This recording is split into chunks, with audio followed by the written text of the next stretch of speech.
Hey everyone, welcome back. Today we're going to be taking a deep dive into some excerpts that you sent us from Ralph Waldo Trine's In Tune with the Infinite. Oh, yeah, Trine. You highlighted some sections about the power of the mind and the spirit. Yeah. And from what I've seen, this guy was really onto something. He was. He was really ahead of his time in a lot of ways. Yeah, and it's interesting because his work was published, over a century ago, Right? but it still feels so relevant today. It does. It's timeless. It So, really is. It's like he tapped into some fundamental truth about human nature. right, like even with all of our material advancements and, technological progress, Yeah. we still seem to be grappling with these questions of, purpose and fulfillment and meaning. Absolutely. It's like we've achieved so much on the outside, Yeah, but we're still searching for that inner peace. exactly. And that's really what Trine dives into, right? Yeah. He gets right to the heart of it. He's arguing that true satisfaction doesn't come from, accumulating wealth or possessions or external achievements. Right. It's not about the material stuff. And in fact, he tells this story in the book about all these successful businessmen and women Yeah, I remember that. who, despite having it all, Mm. felt this kind of nagging sense of emptiness. That void Yeah, that can't be filled with things. exactly. Yeah. And I just can't help but wonder if that resonates with a lot of people today. I think it does. Even those who, aren't millionaires or billionaires. Yeah, I think it's a universal experience in a way. We're constantly bombarded with messages about what we should want, what we should buy, Right. but it never seems to quite satisfy that deeper longing. Yeah. And Trine kind of hits on that, doesn't he? He talks about this like internal search for meaning. Yeah, he's saying that the answers we're looking for externally are actually within us. Exactly. It's like we're looking at all the wrong places. Mm-hmm. We're trying to fill that void with things, Right. when what we really need is to cultivate our minds and our spirits. So it's not just about, feeling good or thinking positive thoughts. Mm-hmm. It's about something much deeper. Yeah, it's about tapping into that wellspring of energy and creativity that's within each of us. I love that analogy he uses, the one about the rediscovered spring. Oh, yeah, that's a powerful one. The forgotten spring in the woods that's Yeah. all choked with debris and leaves. Yeah. And then suddenly It bursts forth. that clear, life-giving water starts bubbling up again. It's a beautiful image of what happens when we start to nurture our inner self. I know, I can practically see that scene when I was reading it. Me too. Uh, So vivid. so, okay, let's unpack this idea of nurturing our spirit a bit more. Okay. Um, Trine talks a lot about the subconscious mind, He does. He calls it this incredible force that we often overlook. right? And it's almost like this hidden power Yeah, it's working behind the scenes all the time. shaping our reality. Yeah, exactly. He uses this really interesting analogy to describe it. He compares the conscious and subconscious minds to a builder. Yeah, I like that one. So the conscious mind is kind of like the architect providing the blueprints, through our thoughts. Mhm. And then the subconscious mind is the builder.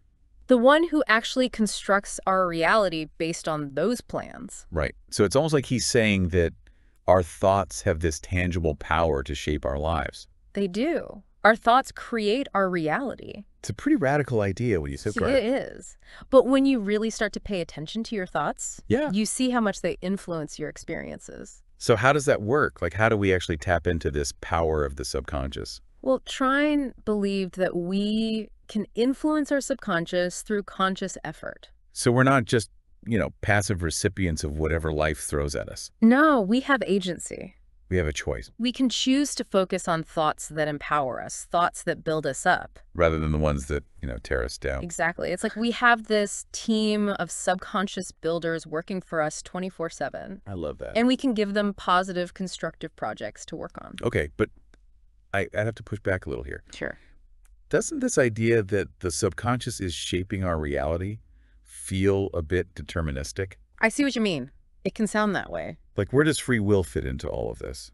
Well, Trine didn't see it as a deterministic system. He believed we have the power to choose our thoughts. Right. And by choosing our thoughts, we influence our subconscious. So it's more like a feedback loop. Yeah, exactly. Yeah. It's a dynamic process. So we're kind of like the architect and the construction manager of our own lives. That's a great way to put it. We have the power to design and build the reality we want. And it's an ongoing process. Right, absolutely. We're always creating and recreating our reality through our thoughts and actions. That's a pretty empowering thought. It is. It means we have more control over our lives than we often realize. And it makes me think of Trine's observation about how two people the same age can seem so different. Oh yeah, he talks about that in the chapter on the power of thought. He describes these two individuals, one who's full of vitality and optimism in their 70s, Yeah, and the other one seems like they've aged prematurely. decrepit and fearful in their 50s. It's like they've been weighed down by negative thoughts and emotions. It's like their inner state is reflected in their outer appearance. Exactly.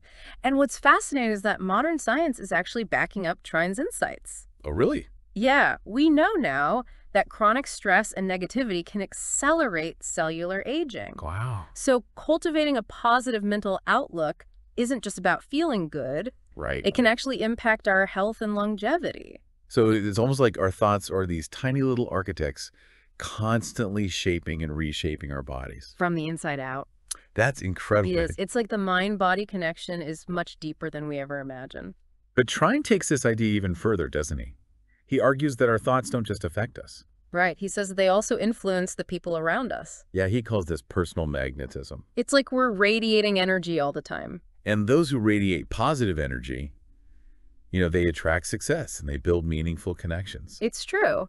Have you ever noticed how you feel drawn to people who are upbeat and positive? And on the flip side, you tend to avoid people who are negative and draining. It's like their energy is contagious. Exactly. And that's what Trine was getting at with this idea of personal magnetism. So it's not just about, improving our own lives. Right. It's about creating a more positive and harmonious environment for everyone. That's like a ripple effect. Spreading outwards from our own inner state. I love that image.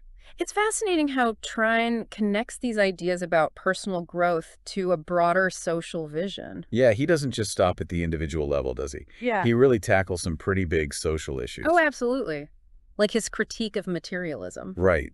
That stood out to me too. That whole idea of the perils of materialism. He sees it as this like a slippery slope, where this obsession with wealth and possessions can lead to moral decay.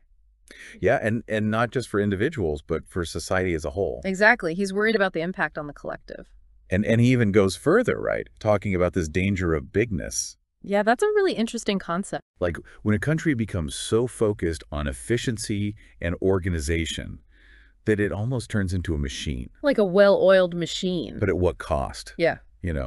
It's almost like he's warning us about the dehumanizing effects of bureaucracy. Which is something we definitely see today, right? Totally. Like think about all the red tape and the endless paperwork. Yeah, it can feel very impersonal and dehumanizing. And it's interesting because Trine was writing about this over 100 years ago.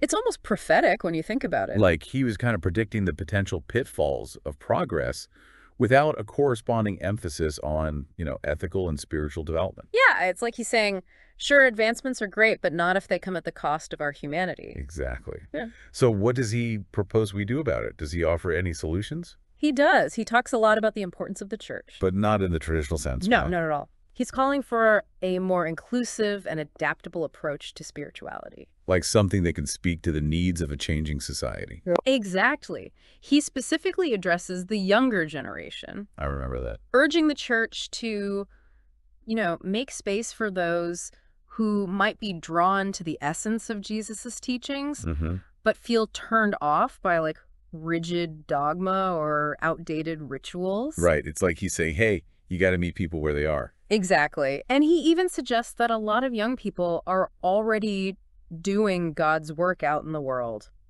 Engaging in social service and promoting ethical living. Yeah, even if they don't identify with organized religion. So he's kind of challenging the traditional gatekeepers of spirituality to broaden their perspective. Oh, absolutely. He's not afraid to shake things up. And it's not just religious institutions that he critiques. Yeah. Right? No, he also takes aim at those who exploit their wealth or influence for selfish gain. Yeah, especially when it comes to like the relationship between employers and workers. He sounds almost like a proto-socialist at times. Right. Advocating for fair wages and worker protections and a more equitable distribution of wealth. It's clear that social justice is really important to him.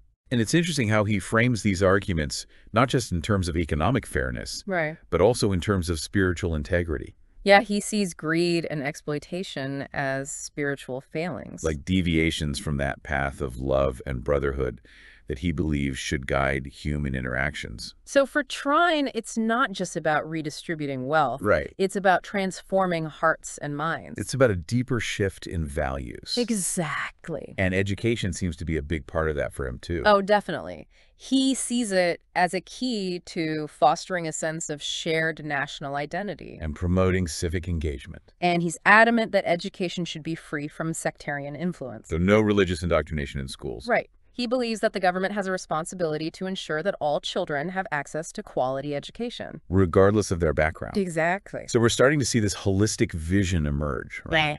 This idea of individual spiritual growth intertwined with social progress. And economic justice. Right? And a commitment to creating a more equitable and harmonious world. It's a beautiful vision. And at the heart of this vision is a deep belief in democracy. Oh, absolutely. Trine saw it as the best form of government. And foster individual freedom. And promote the common good.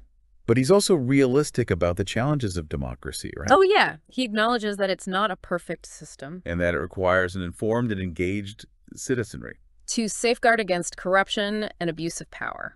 So it's not just about having the right systems in place. Right, it's about the people. It's about individual responsibility. Exactly. We all have a role to play in making democracy work. And speaking of responsibility, Trine also talks about the need for a strong national defense. Yeah, that might seem a bit contradictory. Right, especially given his emphasis on peace and brotherhood. But he saw it as a necessary safeguard in a world where militarism and aggression are still very real threats. So it's like he's holding these seemingly opposite ideas in tension. Yeah, the need for strength and the desire for peace. And that kind of leads into his views on international cooperation, right? Absolutely. He actually uses the term World Federation. Wow. Envisioning a future where nations come together. To establish a world court. And a system of international law. To resolve disputes peacefully. It's amazing how far ahead of his time he was. I know he was writing about this long before the League of Nations or the United Nations even existed. And he even draws a parallel between the formation of the United States, with its 13 original colonies coming together, to create a more perfect union, and the potential for nations to do the same on a global scale. To transcend their differences and build a more peaceful and cooperative world. And he's very clear that this doesn't mean sacrificing national sovereignty. Or erasing cultural differences. It's about recognizing our interconnectedness. And working together to address common challenges. And to create a more just and sustainable future for everyone. It's a powerful vision. So after this deep dive into Trine's social vision, what stands out to you the most? Honestly, it's his unwavering belief in the power of individual transformation.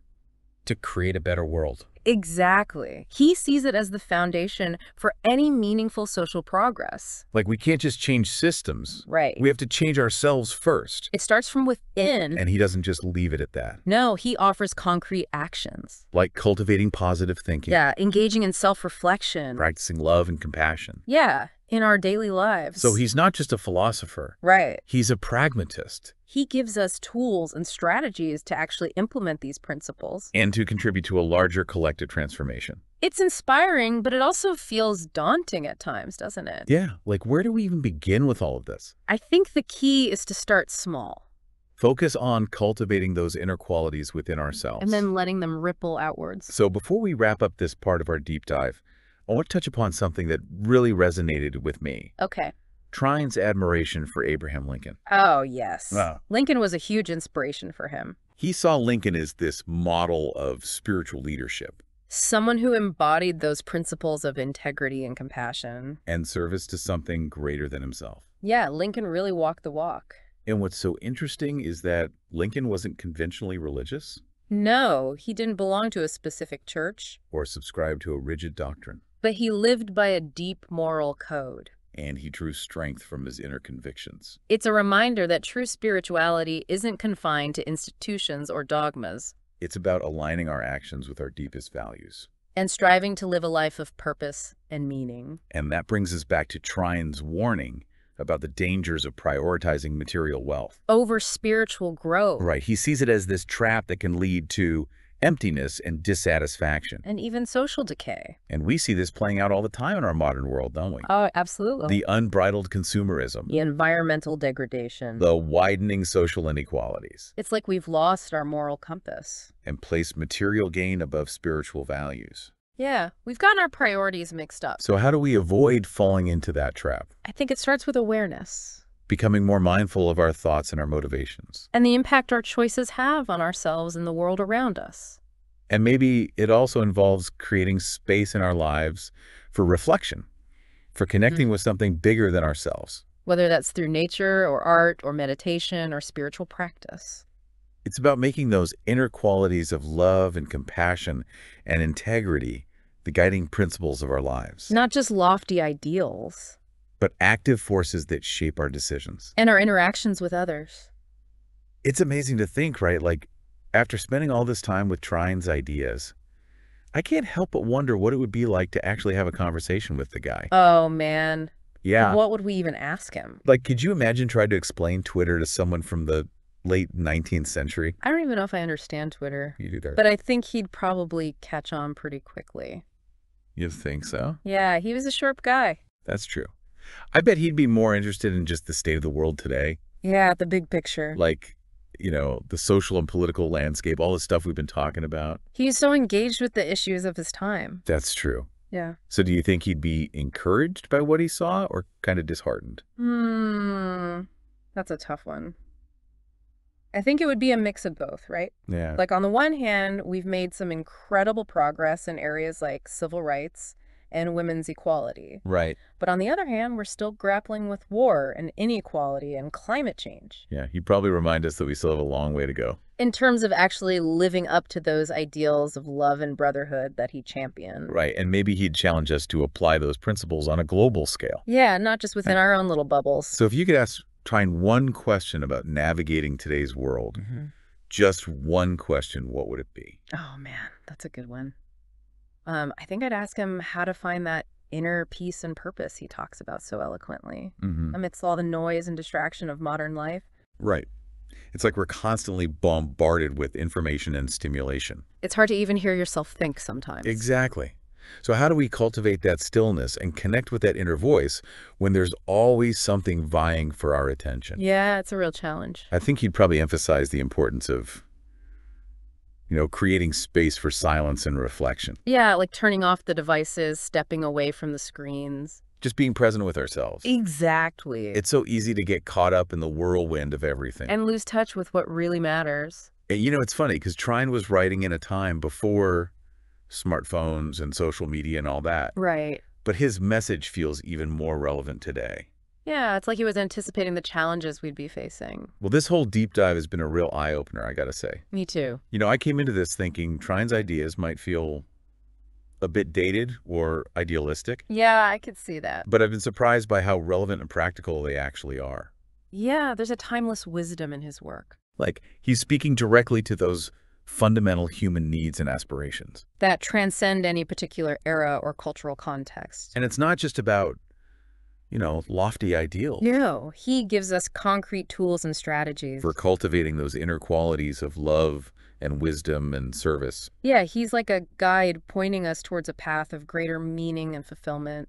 So for anyone listening who's feeling a bit lost or overwhelmed, Yeah, I think Trine's work offers a really powerful antidote. I agree. It's a reminder that true peace and happiness come not from external achievements, Right.